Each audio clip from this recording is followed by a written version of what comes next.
క్రీస్తునందు ప్రియ దేవుని బిడ్డలందరికీ యేసు క్రీస్తు వారి శ్రేష్టమైన నామంలో శుభాభివందనలు తెలియజేస్తున్నాను. యెహోషువ వీడ్కోలు సందేశంలో ఒక శ్రేష్టమైన విషయాన్ని ఇజ్రాయేలీల యొక్క వినికిడిలో మాట్లాడుతూ ఉన్నాడు. యెహోషువ గ్రంథం 24వ అధ్యాయం 15వ వచనం, యెహోవాను సేవించుట మీ దృష్టికి కీడని తోచిన ఎడల మీరు ఎవరిని సేవించెదరో, నది అద్దరిని మీ పితరులు సేవించిన దేవతలను సేవించెదరో, అమోరీల దేశమున మీరు నివసించుచున్నారే వారి దేవతలను సేవించుదురో నేడు మీరు కోరుకునుడి. మీరెవరిని సేవింపగోరినను నేను నా ఇంటి వారము యెహోవాను సేవించేదము అని ఇజ్రాయేలుతో మాట్లాడుతున్నాడు. మీరు ఎవరిని సేవిస్తారో నిర్ణయించుకోండి, ఎవరిని ఆరాధిస్తారో నిర్ణయించుకోండి, ఎవరిని దేవుడుగా కొలుస్తారో నిర్ణయించుకోండి. లేదా మీ జీవితాల మీద అధికారిగా ఎవరిని నియమించుకుంటారో, ఎవరి ప్రభుత్వాన్ని కోరుకుంటారో మీరు నిర్ణయించుకోండి. ఇది బలవంతం కాదు. 110 సంవత్సరాల యెహోషువ విజయవంతంగా మోషే తర్వాత నాయకత్వ బాధ్యతలు నెరవేర్చి దేవుని యొక్క ఆజ్ఞ ఉపదేశం మేరకు కానాను భూభాగాన్ని ఇశ్రాయేలు గోత్రాలకు పంచాడు. ఒక విజయవంతమైన నాయకుడు చక్కని తీర్మానం చేస్తూ ఉన్నాడు. ఇజ్రాయేలుతో అంటున్నాడు, ఇన్ని గొప్ప కార్యాలు దేవుడు మీకు చేశాడు, అద్భుత కార్యాలు చేశాడు. ఇప్పుడు తీర్మానం చేయవలసిన బాధ్యత మీది. మీరు ఎవరిని సేవిస్తారో సేవించండి, మీ ఇష్టం, బలవంతం కాదు.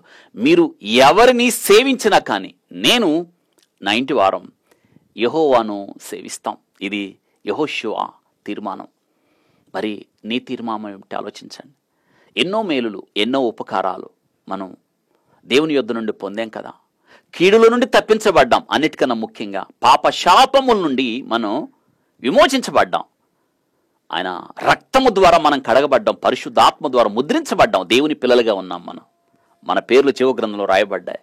ఆయన ఆత్మ ద్వారా నడిపించబడుతున్నాం. మరి నీ తీర్మానం ఏమిటి ఆలోచించండి. ఆయన్ని సేవించడం నీ తీర్మానమేనా?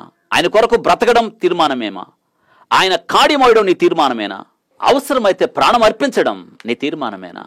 ఎవడైనా నన్ను వెంబడింపగోరిన ఎడల తను తాను ఉపేక్షించుకొని సిలువెత్తుకొని నడవడం అంటే ఇదే కదా. యెహోషువ అంటున్నాడు, మీరు ఎవరిని సేవిస్తారో మీ ఇష్టం, నేను మాత్రమే కాదు, నా ఇంటి వారు యెహోవాను సేవించేదము. మీరు ఆ మాట చెప్పగలరా?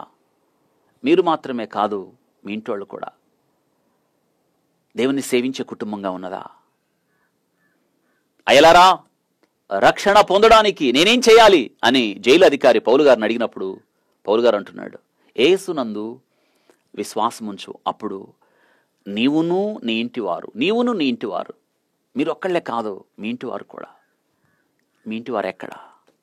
మీరు ఒక్కళ్ళే దేవుని సన్నిధికి వస్తున్నారు, మీరు ఒక్కళ్ళే దేవుని ఆరాధిస్తున్నారు, మరి మీ ఇంటి వాళ్ళు ఎక్కడా? దేవుడు ప్రశ్నిస్తున్నాడు, కయ్యూను నీ తమ్ముడైన హేబేలు ఎక్కడా?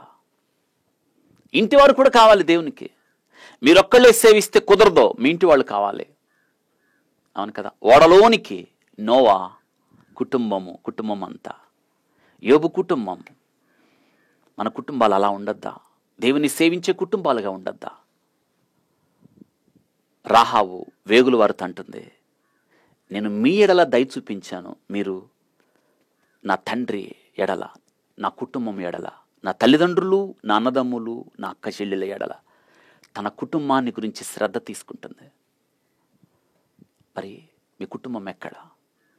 మీరు చెప్పగలరా? మీ తీర్మానం ఇలా ఉన్నదా? నేను నా ఇంటి వారం యెహోవాను సేవిస్తామని. లూదియా అంటుంది పౌలు గారితో, నేను క్రీస్తునందు విశ్వాసము కలదానని ఎంచితే మీరు నా ఇంటికి రండి. తన ఇంటి వారందరికీ రక్షణ సువార్తను అందించబడినట్లుగా, బాప్తిసం పొందినట్లుగా కొర్నేలి కూడా అలాగే. మరి నీ కుటుంబం సంగతి ఏంటి? ఇలా చెప్పగలమా? నేను నా ఇంటి వారం యెహోవాను సేవిస్తాం. యెహోషువ చెప్తున్నాడు, మీరు ఎవరిని సేవించకూడదు మీరు నిర్ణయించుకోండి. మీరు ఎవరిని సేవించినా నేను నా ఇంటి వారు యెహోవాను సేవిస్తాము అన్నప్పుడు వాళ్ళు అంటున్నారు, అందుకు ప్రజలు 16వ వచనం, యెహోవాను విసర్జించి ఇతర దేవతలను సేవించినట్ల మేము శాపగ్రస్తులు మౌదుముగాక. యెహోషువ గారు, యెహోవాను విడిచిపెట్టి ఇతర దేవతల వైపు మేము వెళితే మేము శాపగ్రస్తులం అవుతాం. నువ్వు ఏ దేవుణ్ణి సేవించావో కుటుంబంతో మేము కూడా ఆ దేవుణ్ణి సేవిస్తాం. ఈరోజు నీ తీర్మానం అలా అయినప్పుడు, యెహోవా తమకు దేవుడుగా కలిగిన ప్రజలు ధన్యులైనప్పుడు, భూమి మీద ఉన్న భక్తులే శ్రేష్ఠులు, వారు కేవలము నాకు ఇష్టలైనప్పుడు ధన్యులం కదా. ఆలోచించండి. నిజంగా దేవుని సేవిస్తున్నారా? మీరు మాత్రమే కాదు, మీ కుటుంబం కూడా.